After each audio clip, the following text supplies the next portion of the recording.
global industrial festival. Sometimes we do the religious festival, the other festivals, but why don't for industry?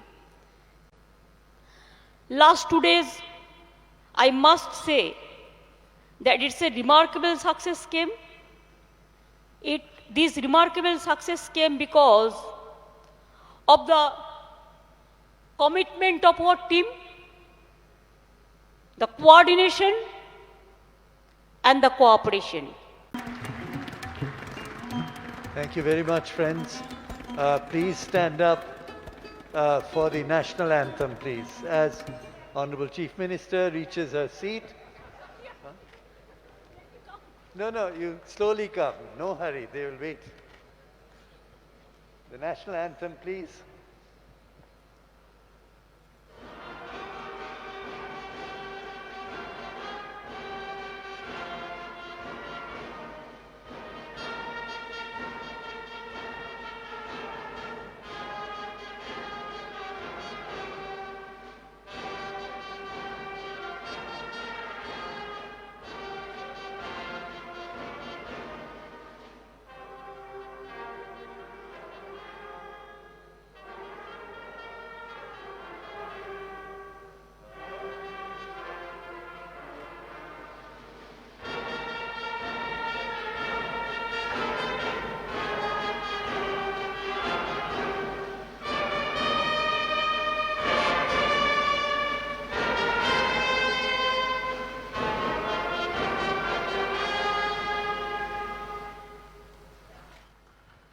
The valedictory session comes to an end, ladies and gentlemen.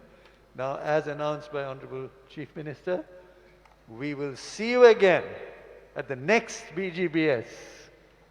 Right, Honorable Chief Minister? Yes. Absolutely. Thank you very much. Go ahead and have lunch and whatever else you have to do. Thank you. नमस्कार, मैं हूं प्रभाकर मणि तिवारी। आप देख रहे हैं मेरा खास कार्यक्रम पॉलिटिक्स विद प्रभाकर।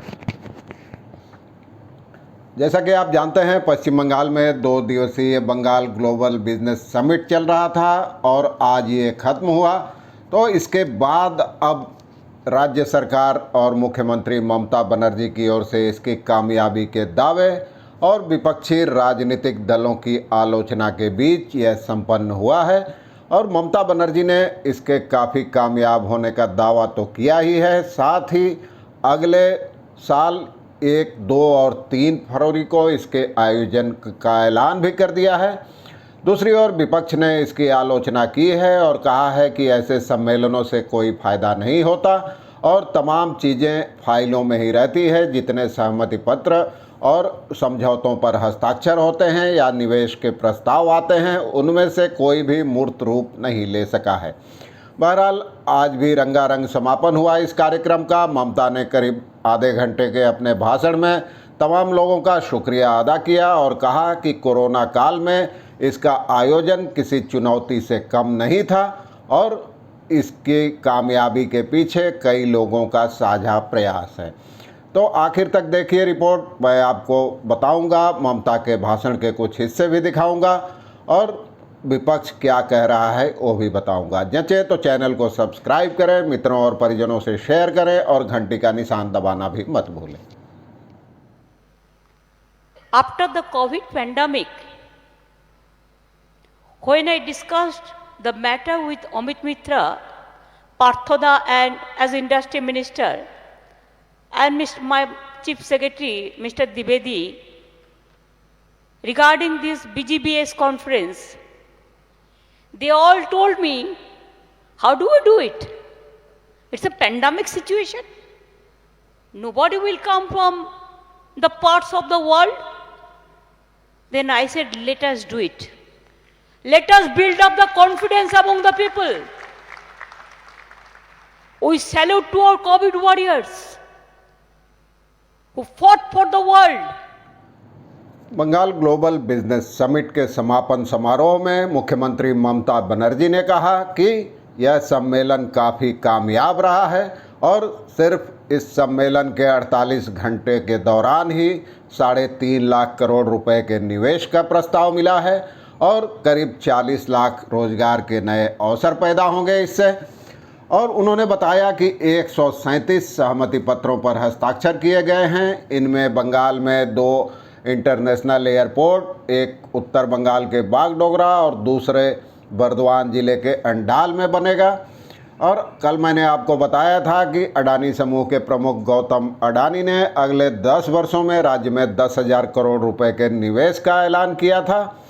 कभी ममता बनर्जी और अडानी को एक दूसरे का दुश्मन माना जाता था कट्टर। ममता बनर्जी प्रधानमंत्री नरेंद्र मोदी से अडानी की नज़दीकियों का जिक्र करते हुए कई बार कटाक्ष कर चुकी थी, लेकिन अब समीकरण बदलते नजर आ रहे हैं और ममता ने कहा कि बंगाल ने रास्ता दिखा दिया है, अब दूसरे राज्य भी हमारा अनुसरण करेंगे। चलिए देखते हैं ममता ने क्या कहा, उसके बाद फिर चर्चा करूंगा कि विपक्ष ने क्या कहा।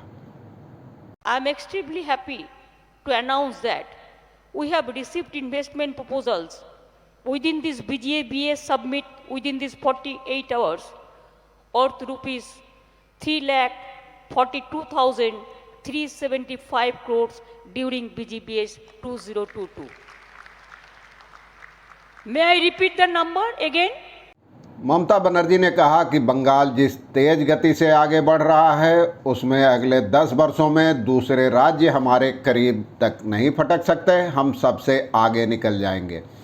उन्होंने कोविड की परिस्थिति में इस सम्मेलन के आयोजन का भी जिक्र किया, इसकी चुनौतियों का जिक्र किया, किस तरह इसके आयोजन की रूपरेखा बनी इसका जिक्र किया। मुख्यमंत्री ने बताया कि फ्लिपकार्ट और इन्फोसिस जैसी संस्थाएं भी राज्य में निवेश कर रही हैं और जैसा कि मैंने आपको बताया, उन्होंने ऐलान किया कि अगले साल 1, 2 और 3 फरवरी को इस सम्मेलन का आयोजन किया जाएगा।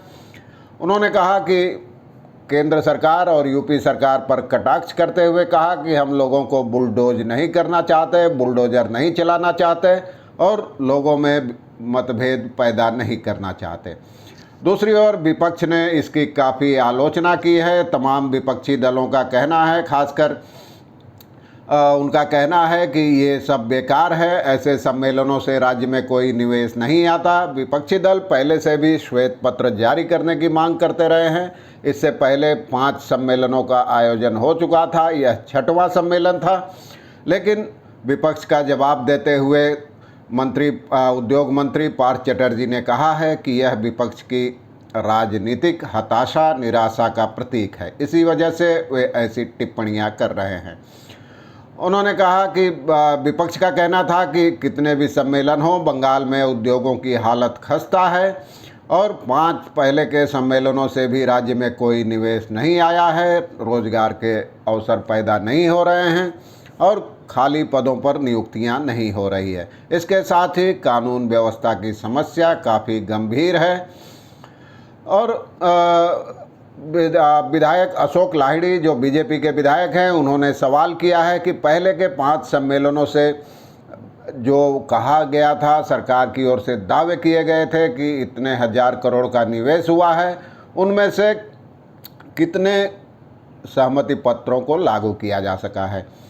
उनका कहना था कि इस राज्य से हजारों की तादाद में मजदूर काम करने रोजी रोटी के लिए दूसरे राज्यों में जाते हैं, वहाँ उनको ज़्यादा मजदूरी मिलती है। उनका सवाल था कि अगर पश्चिम बंगाल में ऐसी सुविधा होती तो यह लोग हर साल दूसरे राज्यों में क्यों जाते।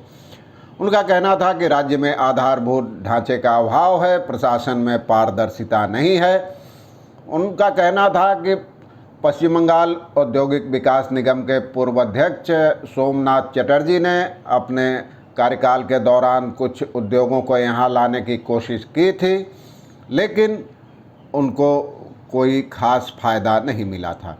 अब यहाँ हमेशा गोली और दुर्गा पूजा के दौरान मुख्यमंत्री उद्घाटन में व्यस्त रहती हैं, गोलियाँ के साथ बम भी बरसाए जाते हैं और मुख्यमंत्री को दुर्गा पूजा पंडाल का उद्घाटन करते तो देखा गया है, लेकिन कभी किसी उद्योग का उद्घाटन करते नहीं देखा गया है। बीजेपी के प्रदेश अध्यक्ष सुकांत मजूमदार भी सिंगूर गए थे। उन्होंने कहा कि बीजेपी ने तो बहुत काम किया है गुजरात में, लेकिन उसके मुकाबले बंगाल में कोई काम नहीं हुआ है और अगर यहाँ बीजेपी की सरकार सत्ता में आई तो हम लोग 6 महीने से 1 साल के भीतर नए उद्योगों की स्थापना करके दिखा देंगे। सिंगूर के विधायक बेचाराम मन्ना ने इसके जवाब में कहा कि सुकांत मजूमदार राजनीति में अभी बच्चे हैं और हमने कहा था कि जिस ज़मीन पर 3 फसलें होती है वहाँ उद्योग नहीं लगाए जा सकते, इसलिए बीजेपी के पैरों तले की मिट्टी खिसक गई है। अब ग्लोबल बिजनेस समिट के आयोजन से वे लोग आतंकित हो गए हैं। दूसरी ओर प्रदेश कांग्रेस अध्यक्ष अधीर चौधरी ने भी कहा कि यहाँ जो भी होता है कागज़ कलम पर ही होता है, कागज़ों पर ही रहता है, फाइलों में ही रहता है। जैसे 100 दिनों का काम कागज़ पर हो रहा है, नौकरी होती है कागज़ों पर होती है, इसी तरह उद्योग भी कागज़ों पर ही होते हैं और फाइल में दबे रहते हैं। अधीर चौधरी का सवाल था कि तृणमूल कांग्रेस के सत्ता में आने के बाद ऐसे एक सम्मेलन में ही मुख्यमंत्री ने दावा किया था कि 12.5 से 13 लाख करोड़ रुपए के निवेश की संभावना है, लेकिन अगर इतना ही निवेश हुआ तो लॉकडाउन के समय हजारों मजदूरों, प्रवासी मजदूरों की दुर्दशा क्यों देखने को मिली। बंगाल में उद्योग के नाम पर भाषण और विज्ञापन होता है, लेकिन असली काम नहीं होता है। दूसरी ओर पार्थ चटर्जी ने कहा कि इस सम्मेलन में देश के तमाम शीर्ष उद्योगपति आए थे, क्या विपक्ष ने उनको नहीं सुना और देखा? यह उनकी राजनीतिक हताशा का सबूत है। तो आरोप प्रत्यारोप, अलग अलग दावों के बीच यह सम्मेलन संपन्न हुआ। मैंने कहा था कि आपको सम्मेलन के आखिरी दिन की भी विस्तारित रिपोर्ट दूंगा। आज के लिए बस इतना ही। धन्यवाद, नमस्कार।